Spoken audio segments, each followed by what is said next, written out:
Hello everyone. मैं doctor Naresh Kumar साहब। मैं आपके सामने फिर नए विषय लेकर जो आपके सामने मैं उपस्थित हूँ।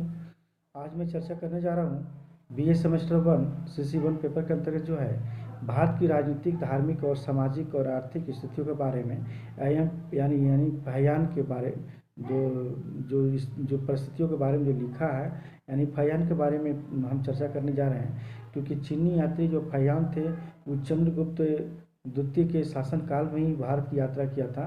क्योंकि ये चीनी यात्री जो है भारत के सभी क्षेत्रों में भी ये भ्रमण किए थे, लेकिन चंद्रगुप्त मौर्य के शासनकाल में जो है आए थे। इन्होंने लगभग जो है 399 ईस्वी से लेकर 414 ईस्वी तक जो भारत के विभिन्न स्थानों का भ्रमण भी किया था। और भ्रमण करने के बाद जो है उसके बाद उन्होंने जो है एक भारत वृत्तांत का एक पूरे तरह से जो है इन्होंने एक इतिहास लिखने का प्रयास किया। यानी भारत की पूरी राजनीतिक, धार्मिक, सामाजिक और आर्थिक स्थितियों के बारे में जो है लिखा। चंद्रगुप्त के समय में जो है भारत की राजनीतिक, धार्मिक और सामाजिक आर्थिक स्थितियों के बारे में बहुत ही अति सुंदर रूप से जो है उसका पूरा तरह से विस्तृत वर्णन किया है। यहाँ तक कि सामाजिक आर्थियों का जो जो सुंदर जो वर्णन किया है उसमें वेन सांग की एक चीनी यात्री थी जिसमें 630 से लेकर 644 ईस्वी में भारत की यात्रा किया था वेन सांग ने। तो उस काल के यानी भारत का सम्राट हर्षवर्धन भी था। जो फयान ने अपने समकालीन शासक का नाम तो नहीं लिखा, लेकिन जबकि वेन सांग ने लिखा। दोनों यात्री जो थे वो बौद्ध भिक्षु थे, यानी बौद्ध संप्रदाय के थे। क्योंकि बौद्ध ग्रंथों के बहुत गहराई से अध्ययन किए थे इन लोग, और बुद्ध से संबंधित पवित्र स्थानों का जो है भ्रमण करने के लिए भारत आए थे। तो इस तरह से हम देखते हैं कि फयान ने जो थे यानी मथुरा से जो है दक्षिण की ओर भी, यानी मध्य प्रदेश, यानी उस समय जो था मालवा के बारे में भी बहुत अच्छे तरीके से लिखने का प्रयास किया है। और अपनी पूरी अच्छे तरह से जीवन निर्वाह एवं गृहस्थ जीवन के बारे में लिखवाना मतलब उसके बारे में जो है अच्छे तरह से लिखे हैं। यहाँ तक कि न्यायाधीशों के सामने उपस्थित यानी सारे चीज नियमों का पालन, न्याय, दंड, ये सब सारी व्यवस्था के बारे में लिखा है। तो इस तरह से हम देखते हैं कि अपराधियों के उनके अपराध परिस्थितियों के अनुसार किस तरह से जुर्माना दिया जाता था, किस तरह से कम जुर्माना दिया जाता था।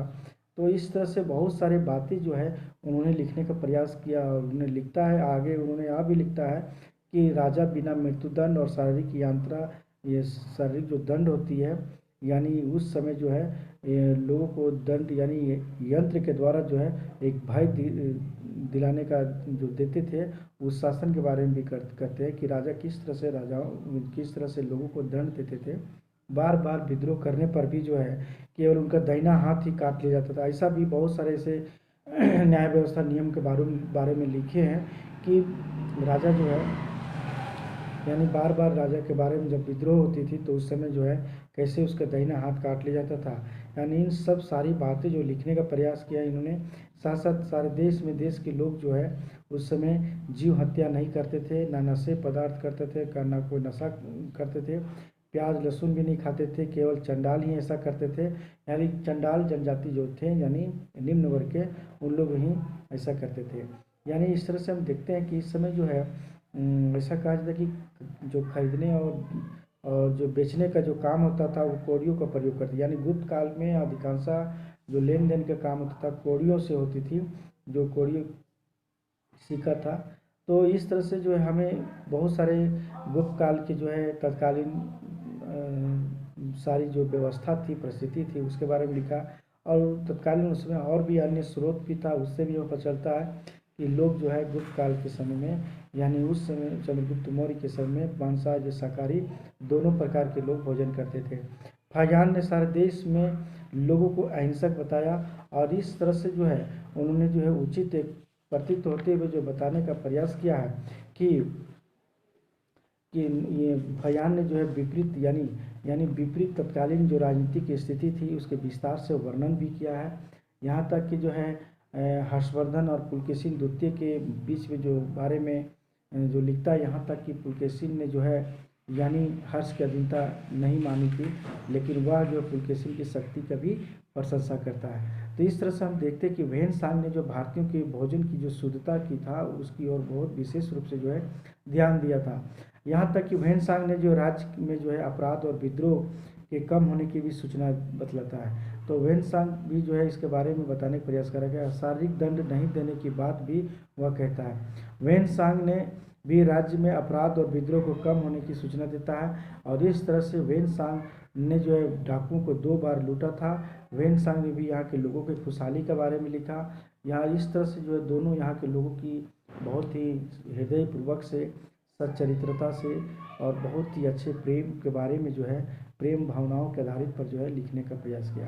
इस तरह से देखते हैं कि फाहियान जो है एक आर्थिक दृष्टि से ही भारत को सुखी और समृद्ध बताता है। यहाँ तक कि समृद्धि का कारण क्या है? धनपति, यानी धन लोगों के पास था। यानी मगध में एक चिकित्सालय बनवाए भी थे यहाँ, जहाँ रोगियों के जो मुफ्त भोजन और दवाई भी दी जाती थी।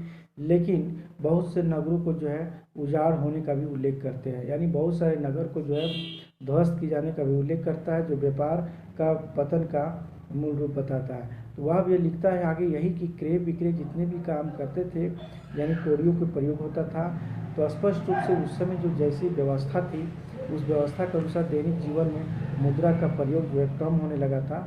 और फाहियान ने जो है कहते हैं कि सरकार की आय मुख्य रूप से ये जो राजा की जो होती थी वो भूमि से ही कर से प्राप्त होती थी, भूमि किसी के टैक्स से ही प्राप्त होती थी, और उत्पादन का 6ठा भाग जो है कर के रूप में लेता था, उपज का जो होता था, जितने उत्पादन होता था।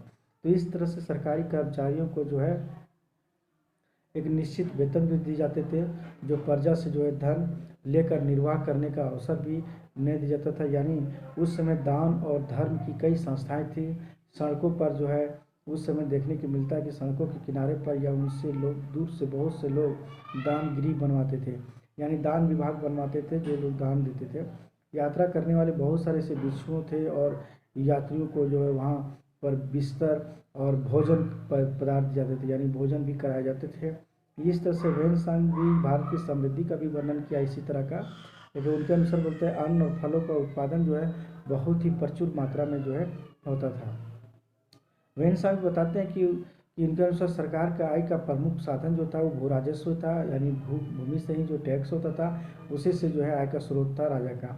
लेकिन भिक्षुओं के लिए जो था वहाँ उस समय विहार, दानगिरी और बनवाने का भी उल्लेख वेनसांग ने भी किया। यहाँ तक कि फाहियान जो थे वह पाटलिपुत्र से अशोक के भव्य महल जो था वो अत्यधिक प्रभावित हुआ था उनसे, क्योंकि वेनसांग ने बताते हैं कि पाटलिपुत्र जो था यानी उत्तरी भारत का प्रमुख नगर ही नहीं रहा था, बल्कि उसका स्थान जो है बाद में कन्नौज ले लिया था। यानी वेनसांग ने जो है सामाजिक और आर्थिक स्थिति का विस्तृत रूप से वर्णन किया है। और लेकिन फाहियान ने यह भी लिखा है कि दोनों के अनुसार देखने से पता चलता है कि अर्थव्यवस्था का आधार कृषि ही था। यहाँ तक हम देखने को मिलता है कि सामाजिक विषमता का भी उल्लेख किया है। जहाँ तक कि फाहियान और वेनसांग दोनों जो है यात्रा वृत्तांत तो लिखे हैं, लेकिन फाहियान कहते हैं कि चंडाल जो समाज थे वो समाज से बहिष्कृत थे, और वे गाँव और नगरों के बाहर जो है अपना निवास स्थान बनाकर रहते थे। गांव तथा नगरों में जो है प्रवेश करते समय लकड़ी यानी लकड़ी पीटते हुए चलते, ताकि लोग उसके मार्ग से हट जाए। तो इस तरह से बहुत सारी अस्पृश्यता का उस समय ऐसा प्रचलन था। और इस तरह से जो फाहियान के समान ही वेनसांग ने भी जो है यानी समाज के विद्यमान जो परिस्थितियाँ थी, जिस समय तत्कालीन जो स्थितियाँ थी, वो अस्पृश्यताओं के बारे में जो उल्लेख करता है। यहाँ तक कि जो है उस समय जो है तत्कालीन समाज के बड़े जातियों को उपजातियों में विभाजित होने का जो इस तरह से विवरण बता रहे हैं, क्योंकि उनके अनुसार बताते हैं कि कसाई, मछुआरे, भंगी, नट, जल्लाद जितने भी थे इत्यादि बहुत सारे ऐसे छोटे छोटे थे जो अछूत समझे जाते थे, और वे गांव और नगरों के बाहर निवासी करते थे। हालांकि हम देखने से पता चलता है कि उस समय सिंध के राजा के रूप में जो है एक शूद्र के सिंहासन होने का यानी उसको बैठने का उल्लंघन भी करता है सिंध में, क्योंकि वह ब्राह्मणों की प्रशंसा भी करता है। वह यह भी लिखता है कि वेश्यों के हाथ में देश की अर्थशक्ति थी। अस्पष्टता हम कह सकते हैं कि वैश्य संप्रदाय के जो थे कृषि और व्यापार करते थे, इसीलिए वेश्यों के हाथ में थे, यानी देश की अर्थव्यवस्था थी, अर्थव्यवस्था का पूरी पावर थी। अस्पष्टता हम समाज के क्षेत्र में देखते हैं तो वेनसांग का जो विवरण है वो फाहियान से कहीं अधिक विस्तृत है।